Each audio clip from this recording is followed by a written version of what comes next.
జగన్మోహన్ రెడ్డి గారండి. క్రైస్తవులందరూ బాగా ఇష్టపడతారండి జగన్మోహన్ రెడ్డి గారిని. జగన్మోహన్ రెడ్డి గారు వ్యక్తిగతంగా ఆయనకు వచ్చిన ఇమేజ్ కాదు అది. రాజశేఖర్ రెడ్డి గారి ఏకైక కొడుకు కావడం, రాజశేఖర్ రెడ్డి గారు దుర్మరణం చెందటం, ఆ విధంగా ఆయన ప్రజల్లో సానుభూతిని తీసుకున్నాడు, వారసత్వాన్ని లెగసీని తీసుకున్నాడు. ఆయన అనేక సార్లు చెప్పాడు, మీరు వినే ఉంటారు, నేను ఒక క్రైస్తవుణ్ణి, నేను బైబిల్ని నమ్ముతాను, నేను 4 గోడల మధ్య ప్రార్థన చేసుకుంటాను, మా అమ్మ ఒక క్రైస్తవురాలు అని అనేక సందర్భాల్లో చెప్పారు. నేను ఆయన ఏమడుగుతున్నానంటే, మీరు ఒక మాజీ ముఖ్యమంత్రి, మీరు ఒక పార్టీ అధ్యక్షులు, 5 సంవత్సరాలు ముఖ్యమంత్రిగా పనిచేసినటువంటి వ్యక్తి మీరు ఏ క్రిస్టియన్ కమ్యూనిటీని, ఏ క్రిస్టియన్ రిలీజియన్ని ఓన్ చేసుకొని అనేక సందర్భాల్లో సుమారు అండి, మీరు నమ్మండి, 1,60,00,000 అనధికారిక ఓటింగ్ ఉంది ఆంధ్రాలో క్రిస్టియన్స్ది. 1,60,00,000 అనధికారిక ఓటింగ్. సర్టిఫికెట్స్లో చాలామంది హిందువులుగానే ఉన్నారు, కానీ వాస్తవంగా వాళ్ళు క్రిస్టియన్స్గా ఉంటారు. చాలామంది అనుకుంటారు మాలమాదిగలు మాత్రమే క్రిస్టియన్స్ అనుకుంటారు, అది తప్పండి. బీసీల్లో క్రిస్టియన్స్ ఉన్నారు, ఎస్టీలో క్రిస్టియన్స్ ఉన్నారు, కమ్మల్లో క్రిస్టియన్స్ ఉన్నారు, రెడ్లలో క్రిస్టియన్స్ ఉన్నారు, వెలమల్లో క్రిస్టియన్స్ ఉన్నారు, రిలీజియన్ పరంగా అనేక కులాల్లో క్రిస్టియన్స్ ఉన్నారు. వీళ్ళందరూ కూడా జగన్మోహన్ రెడ్డి గారిని మీ ఎవరేమనుకున్నా మావాడు అనుకొని పల్లకిలో తీసుకొని వెళ్ళి ముఖ్యమంత్రి పదవిలో కూర్చోబెడితే, మణిపూర్లో అంత పెద్ద విధ్వంసం జరిగినప్పుడు భారతీయ జనతా పార్టీకే మద్దతు పలికాడు తప్ప వ్యతిరేకంగా ఓటు వేయాల. అప్పుడే అందరి మనసు విరిగిపోయింది దాని మీద. కానీ తన సొంత రాష్ట్రంలో ఒక గొప్ప దైవజనుడు అనుమానాస్పద స్థితిలో చనిపోయి ఉంటే నోరు తెరచి, ఇది హత్యనా, ఇది యాక్సిడెంట్నా, నా తోటి క్రైస్తవులు, నన్ను గెలిపించిన వారు, నాకు అండగా నిలబడిన వారంతా ఏడుస్తున్నారు, ఏడవడమే తప్ప ఏమీ చేయడం చేతగాని వాళ్ళు, నేను మాట్లాడాలని ఒక్క మాట కూడా జగన్మోహన్ రెడ్డి మాట్లాడలేదండి. నేను అడిగాను జగన్మోహన్ రెడ్డి గారిని, కనీసం ఇది 2 రాష్ట్రాల సమస్య అయిపోయింది. ఆ మనిషి ఏమో తెలంగాణలో బ్రతికే మనిషి, చనిపోయిందేమో ఆంధ్రాలో చనిపోయాడు. తెలంగాణ ప్రాంతంలోనికి ఆయన శవాన్ని తీసుకొని వచ్చినప్పుడు, నువ్వు పార్టీ అధ్యక్షుడిగా రాకపోయినావు, మాజీ ముఖ్యమంత్రిగా రాకపోయినావు, కనీసం ఒక క్రైస్తవుడిగా ఆ ఇంటికి సానుభూతి తెలపడానికైనా రాలేకపోయావు, నీ కాళ్ళేమైపోయాయని నేను అడుగుతా ఉన్నా ఇవాళ జగన్మోహన్ రెడ్డి. నేను వాళ్ళు చెప్తా ఉన్నా, మాజీ ముఖ్యమంత్రి జగన్మోహన్ రెడ్డి గారు, వైఎస్ఆర్ కాంగ్రెస్ పార్టీ అధ్యక్షుడు జగన్మోహన్ రెడ్డి గారు, క్రైస్తవుల దెబ్బ ఎలా ఉంటుందో చూపిస్తాను, కాసుకోండి, సవాల్ చేసి చెప్తా ఉన్నా జగన్మోహన్ రెడ్డికి. ఇన్ని రోజులు భుజాల మీద నేను మోసినాం కదా, ఈ భుజాల మీద నుంచి నిన్ను నేల మీద ఎట్లా పడగొడతామో కూడా జగన్మోహన్ రెడ్డి చూసుకోవాలా.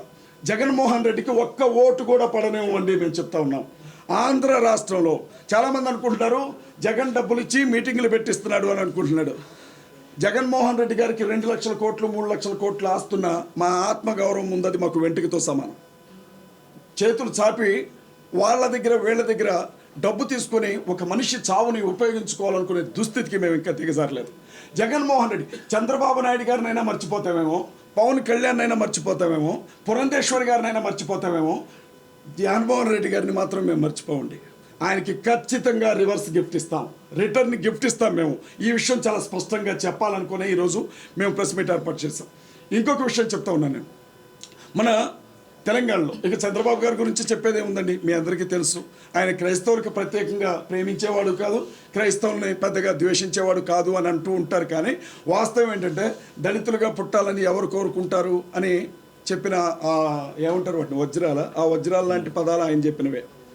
ఇంకొక మాట కూడా అన్నాడు ఆయన, చంద్రబాబు నాయుడు గారు, హిందువులు బై బర్త్ హిందువులుగానే ఉన్నారు, ముస్లింలు బై బర్త్ ముస్లిమ్స్గానే ఉంటారు, క్రైస్తవులు మాత్రం డే బై డే వీళ్ళు పెరుగుతూ పోతున్నారు, దేవాలయాల దగ్గరకు వచ్చి కూడా వీళ్ళు మత మార్పిడి చేస్తారు అని చెప్పి మాట్లాడినటువంటి ఆ గొప్ప శాంతిదూత పదాలను మేము ఎప్పుడూ జ్ఞాపకం ఉంచుకుంటాం.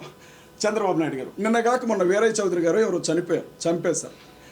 చక్కగా చంద్రబాబు నాయుడు గారు వెళ్ళిపోయి ఆ ర్యాలీలో ముందు నడిచి అటొక ఫోటో ఇటొక ఫోటో పట్టుకొని నడిచిన ఆయన ఎప్పటి వరకు కనీసం ప్రవీణ్ పగడాల గారు చనిపోతే ఆ ఇంటికి మగదిక్కు లేదు, వెళ్ళి ఆ తల్లిని ఒక అన్న స్థానంలోనో తండ్రి స్థానంలోనో నిలబడి 4 ధైర్యం చెప్పే మాటలు చెప్పొద్దామని అనుకోలే. చంద్రబాబు నాయుడు గారు, ఇక మీరు గుర్తుపెట్టుకోండి, పవన్ కళ్యాణ్ గారు కావచ్చు, బీజేపీ కావచ్చు, జాకీలు పెట్టి లేపినా మిమ్మల్ని ముఖ్యమంత్రి కానివ్వం ఆంధ్రాలో.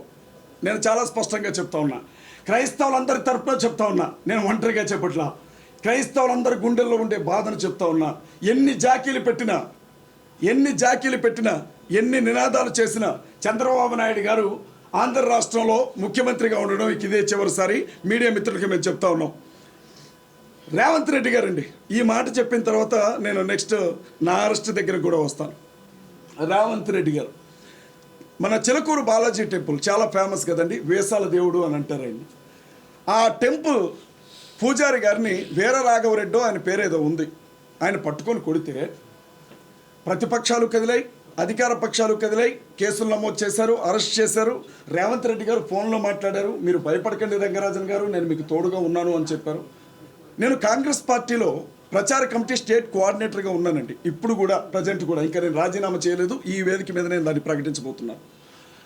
అలాంటి రేవంత్ రెడ్డి గారు తెలంగాణకి సంబంధించిన ఒక మనిషి దిక్కులేని స్థితిలో అక్కడ ఒక శవంలా పడిపోయి ఉంటే ఏం జరిగిందని ఒక్క మాట కూడా మాట్లాడలేదండి రేవంత్ రెడ్డి గారు. కేటీఆర్ గారు బీఆర్ఎస్ పార్టీ అధ్యక్షులు ఒక్క మాట కూడా మాట్లాడలేదండి. నేను అడుగుతా ఉన్నా, మేమేమన్నా కుష్ఠరోగులమా? క్రైస్తవులను ఏమైనా వెలేసారా ఆంధ్ర తెలంగాణ రాష్ట్రాల్లో? మేమేమన్నా అంటరాని వారం అయిపోయామా? మమ్మల్ని మీరు ముట్టుకుంటే, మా గురించి మాట్లాడితే కూడా మీకు మైలు తగులుతుందా అని నేను అడుగుతూ ఉన్నా ఇవాళ.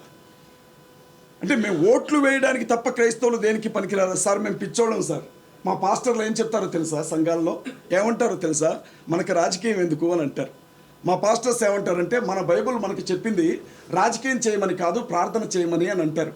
అలాంటి పాస్టర్లని ఆంధ్ర తెలంగాణలో పట్టుకొని కొట్టిన అనేక సందర్భాలు ఉన్నాయి, చర్చిల్ని పడగొట్టిన అనేక సందర్భాలు ఉన్నాయి, బైబిల్ గ్రంథాలను తగలబెట్టిన అనేక సందర్భాలు ఉన్నాయి, అనేక యూట్యూబ్ ఛానల్స్లో నోటుకొచ్చినట్లుగా మాట్లాడిన సందర్భాలు ఉన్నాయి. ఏ రోజు కూడా ఏ పాస్టర్ రోడ్డు మీద ధర్నా చేయాల. అలాంటి పాస్టర్స్ చివరికి ఓటు వేసే సమయానికి కొంతమంది కాంగ్రెస్కి, కొంతమంది బీఆర్ఎస్కి, కొంతమంది టీడీపీకి ఓట్లు వేసుకుంటూ వచ్చాం. మేము మా పార్టీలు అనుకున్నాం, కానీ పార్టీలన్నీ కూడా క్రైస్తవుల విషయానికి వచ్చేసరికి మీరు దేనికి పనికిరాని చెత్త నా కొడుకులు రా, మీకోసం మాట్లాడడానికి ఇక్కడ ఎవరూ లేరు, మీరు అనాథ నా కొడుకులు రా అని మా క్రైస్తవుల్ని అవమానించాయి ఆంధ్ర తెలంగాణ పార్టీలు. కాబట్టి మేమేమనుకుంటున్నామంటే, ఇన్ని రోజులు హనుమంతుడికి తన బలం తెలియదంట. హనుమంతుడిని ఎవరైనా పొగిడితేనే తన బలం ఏంటో తనకు తెలుస్తుందట. క్రైస్తవులకు కూడా వాళ్ళ బలం ఏంటో వాళ్ళకి తెలియదు. అంబేద్కర్ గారు చెప్పారు, బాబాసాహెబ్ అంబేద్కర్, అధికారం కోసం పోరాడిని ఏ జాతి కూడా మనుగడ సాగించలేదు అని. ఇవాళ మేము ఒకటే చెప్తా ఉన్నాం, ప్రతి అసెంబ్లీ నియోజకవర్గంలో నుంచి క్రైస్తవుల ఓట్లు ఎన్ని ఉన్నాయో బయటికి లెక్క తీస్తాం.